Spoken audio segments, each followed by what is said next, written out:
근데 이제 6시간 텀 넘어서 재우면 당연히 못 잘 수밖에 없는 게 너무 과피로해도 낮잠을 길게 못 자거든요. 그래서 차라리 4시간 텀으로라도 억지로 30분을 재우고 가거나 아니면 아침에 좀 일찍 깨워야죠, 이날은. 이게 그 어린이집을 안 가는 아이들 같은 경우는 어린이집을 다니는 아이들보다 피로도가 좀 낮아요. 활동량이 아무래도 좀 적을 수밖에 없거든요. 그래서 5시간 텀으로 1회 자고 밤잠 텀 6시간 나올 수 있어요, 충분히. 밤잠 길이 괜찮고 뭐 새벽 깨임이 발생하는 거 아니라면 상관없어요. 어린이집을 다니는 아이들보다 다니지 않는 아이들이 1시가 좀 더 길고 밤잠 길이가 좀 짧아요. 이거는 오전 오후 활동을 해도 똑같아요. 어쩔 수 없어요. 그리고 뭐 위층 이제 공사에서 30분 만에 깬 경우, 그런 경우에는 징검다리라기보다는 낮잠 2를 한 번 더 재워야 되고 30분까지 재우시고 그다음에 밤잠 텀은 2시간 50분 정도에 눕혀보셔도 될 것 같아요. 근데 대신 중간 텀이 아마 4시간에서 4시간 반 이렇게까지 나올 것 같거든요. 그리고 낮잠을 1시간 반 미만으로 잤을 때는 밤잠 좀 당겨서 일찍 들어가도 상관없어요. 이미 밤잠 텀이 6시간이 나오는 거면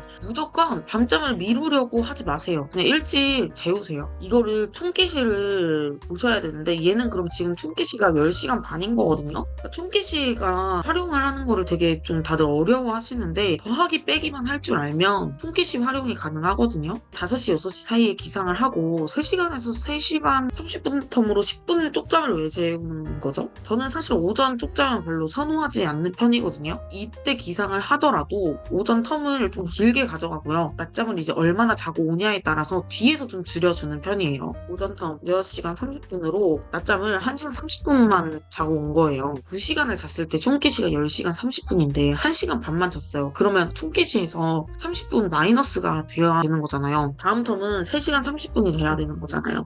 아침에 이제 버티기 힘들어서 뭐 어쩔 수 없이 재워야 되는 경우 아니면 이제 예를 들어 어린이집도 낮잠이 1시부터인 데가 있잖아요. 그래서 오전 텀이 너무 길어질 것 같은 경우에는 그냥 3시간 반 텀으로 그럼 10분을 재우고 어린이집에서 뭐 3.5에서 4시간 텀으로 1시간 20분 정도 자고 와요. 그 다음에 밤잠 텀은 4시간 반 정도 나오면 될 것 같은데요. 지금 400일이면 사실 낮잠 변환이 필요하죠? 그래서 오전 텀을 일단 5시간으로 늘려서 변환을 시도해보는 것도 괜찮은 것 같아요.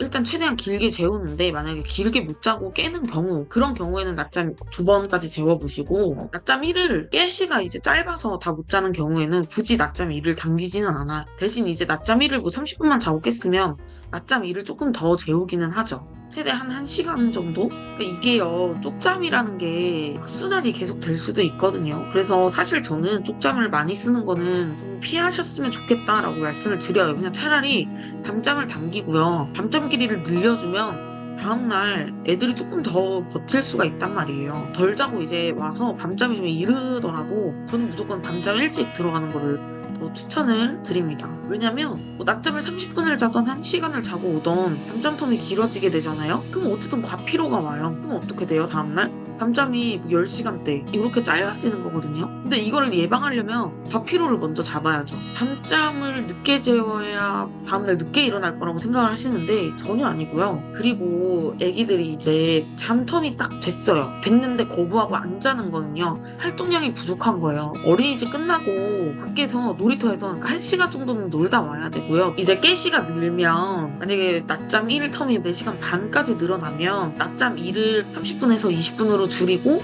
밤잠 텀을 좀 줄이는 걸로 그렇게 해야 되겠죠.